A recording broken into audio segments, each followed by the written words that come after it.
বাইকের ধাক্কায় একজন মহিলা রাস্তার ধারে পড়েছিল এবং ওনাকে উদ্ধার করে হাটহাজারী উপজেলা স্বাস্থ্য কমপ্লেক্সে নিয়ে আসা হয়েছে।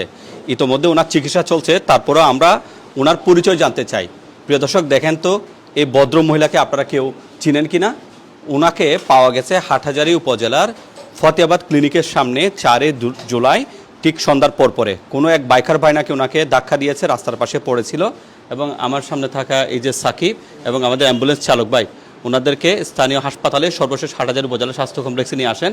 এখানে আমাদের মানবিক ডাক্তার ভাই আছেন, তিনি ইতোমধ্যে চিকিৎসা দিয়েছেন। ওনাকে বা যা স্যালাইন দিতে হয় বা এখানে কেবিনে ভর্তি করাতে হয় সব কিছু করানো হবে, কিন্তু ওনার কোনো পরিচিত কাউকে পাচ্ছি না। যদি ওনার কোনো পরিচিত কেউ থেকে থাকেন দয়া করে একটু জানাবেন, আমরা একটু ডাক্তার সাহেবের কাছে জানতে চাইবো কী দেখতে পেয়েছেন ওনার। ধন্যবাদ। আপনাদেরকে প্রথমেই ধন্যবাদ যে একটি অজ্ঞাত পেশেন্টকে আপনারা সঠিকভাবে সঠিক জায়গায় নিয়ে এসেছেন, সেজন্য আপনাদের সবাইকে আমি ধন্যবাদ দিতে চাই। এখন পর্যন্ত রোগীর ভাইটালস ভালো আছে, আমি সব কিছু এক্সামিন করে দেখেছি, blood sugar, blood pressure, pulse সব কিছু ভালো আছে। আমি রোগীকে অবজারভেশনে রাখতে চাই। বাই দিস টাইম যদি ওনার কোনো স্বজন বা আপনারা পেয়ে যান তাহলে অ্যাকর্ডিংলি ইনফর্ম করবেন এবং আমাদের সাথে যোগাযোগ করে রোগীকে আপনারা নিয়ে যেতে পারবেন। আর যদি কোনো কারণে আল্লাহ না করে যদি অবস্থা খারাপ হয় সেক্ষেত্রে কী ব্যবস্থা নেবেন? দেখেন, আমরা এখানে আমাদের সর্বোচ্চ ব্যবস্থা করব। যদি কোনো কারণে যে ফ্যাসিলিটিটা আমাদের উপজেলা স্বাস্থ্য কমপ্লেক্সে নেই, সেই রকম কোনো স্বাস্থ্য ঝুঁকি যদি তার থাকে, সেক্ষেত্রে আমরা হায়ার সেন্টারে এটাকে আমাদের প্রোটোকল অনুযায়ী আমরা চিটাগং মেডিকেলে তখন রেফার করতে হবে। আপাতত আমার কাছে ওরকম ডেঞ্জার কিছু মনে হচ্ছে না, আমাদের এখানে রেখে অবজারভেশনে রাখা যাবে। জি, আপনার নাম? আমি ডাক্তার নাফিস।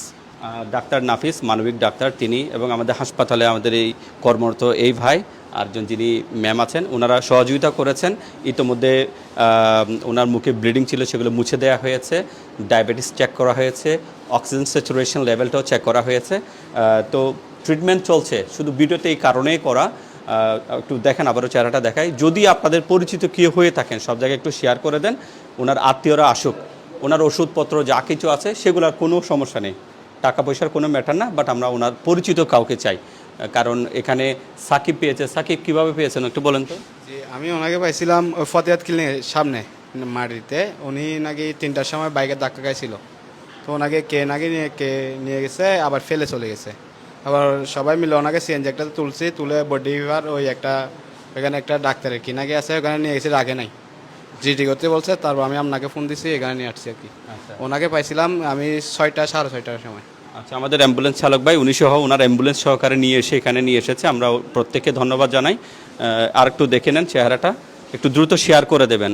উনি দেখতে মনে হচ্ছে কোনো ভদ্র পরিবারটা খুবই ভালো, এরকম পরিবারের যে হোক, কারো না কারো মা, কারো না কারো বোন বা কারো না কারো স্ত্রী, যেখান থেকে হোক ভিডিওটা শেয়ার করে দেবেন। হাটহাজারী উপজেলা স্বাস্থ্য কমপ্লেক্সে আছে 4 জুলাই শনিবার, আমরা ঠিক রাত এই 9:24 দিকে ভিডিও ধারণ করছি।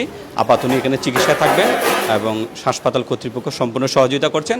আপনারা একটু শেয়ার করে দেন এবং ওনার আত্মীয় স্বজন যদি আমরা ওনাদেরকে পেয়ে যাই, ওনাকে যা যা করণীয় দরকার সহযোগিতা দেওয়ার আমরা সবাই মিলে করব। ভিডিওটা শেয়ার করবেন এমনটা প্রত্যাশা। আসসালামু আলাইকুম।